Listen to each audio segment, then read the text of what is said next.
రాడు వల్లే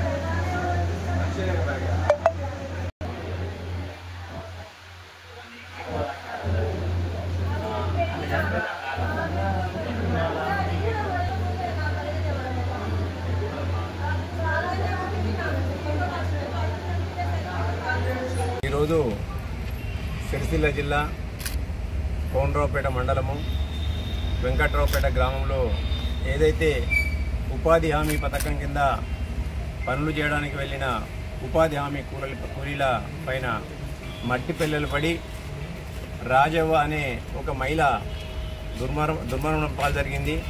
వారి కుటుంబానికి కాంగ్రెస్ పార్టీ తరఫున, జిల్లా కాంగ్రెస్ పార్టీ తరఫున, అదే మాదిరిగా వేములవాడ కాన్స్టిట్యున్సీ కాంగ్రెస్ పార్టీ తరఫున, కోనరావుపేట మండల శాఖ తరఫున, ఆదిత్యనగర్ తరఫున కూడా మా యొక్క ప్రగాఢ సానుభూతిని ప్రకటిస్తూ, నిజంగా కూడా ఇది చాలా దుఃఖకరమైన విషయం.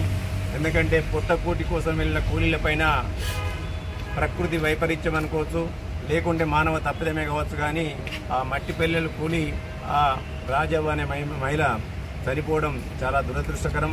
వారి కుటుంబానికి మా ప్రగాఢ సానుభూతిని తెలియజేస్తూనే, అదే మాదిరిగా ఇంకొక 5 మంది కూలీలు కూడా అందులో క్షతగాత్రులు కావడం జరిగింది. వారికి కూడా ప్రభుత్వం తరఫున అన్ని రకాలుగా సహాయ సహకారాలు చేకూరుతామని చెప్పి తెలియజేస్తూ, మా ముఖ్యమంత్రి రేవంత్ రెడ్డి గారు దీనిపై స్పందించి వెంటనే మా అందరికి కూడా కాంటాక్ట్లోకి రావడం జరిగింది.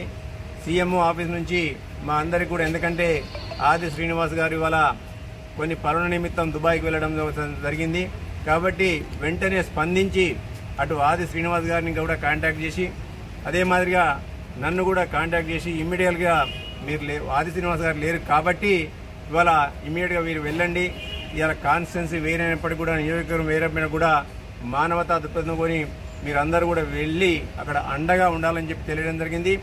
ఇమ్మీడియట్గా ఎప్పుడైతే సీఎం ఆఫీస్ నుంచి ఫోన్ వచ్చిందో 1 నిమిషంలో నాకు ఆదిశీలన కూడా ఫోన్ చేశారు. అన్న నాకు ఇప్పుడే ఇన్ఫర్మేషన్ తెలిసింది, నేను కూడా సీఎం ఆఫీస్తో మాట్లాడాను. నేను మాట్లాడి ఏదైతే చనిపోయిన కుటుంబానికి కావలసిన సహాయ సహకారాలను ఇమ్మీడియట్గా చేసే విధంగా, తాత్కాలికంగా ఏదైతే చేయాలో తాత్కాలిక ఉపశమనం కొరకు చేసే విధంగా ఎక్స్గ్రేషియా ఇవ్వడంతో పాటు ఇవాళ పర్మనెంట్గా ప్రభుత్వం తరఫున ఏదైతే ఎక్స్గ్రేషియా వస్తుందో దాన్ని కూడా ఇప్పించడం జరుగుతుందని చెప్పి వారు తెలియడం జరిగింది.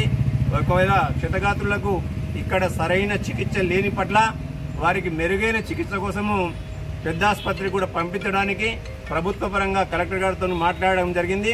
ఇవాళ ఆ చనిపోయిన కుటుంబంతో పాటు ఇవాళ ఈ ఐదుగురు ఎవరైతే క్షతగాత్రులు ఉన్నారో, ఒక 2 ఆల్రెడీ డిశ్చార్జ్ అయిపోయినట్టున్నారు, ఇంకొక 2-3 దెబ్బలు తగిలినట్టున్నాయి, 2 కాలు ఫ్రాక్చర్ అయినట్టుంది.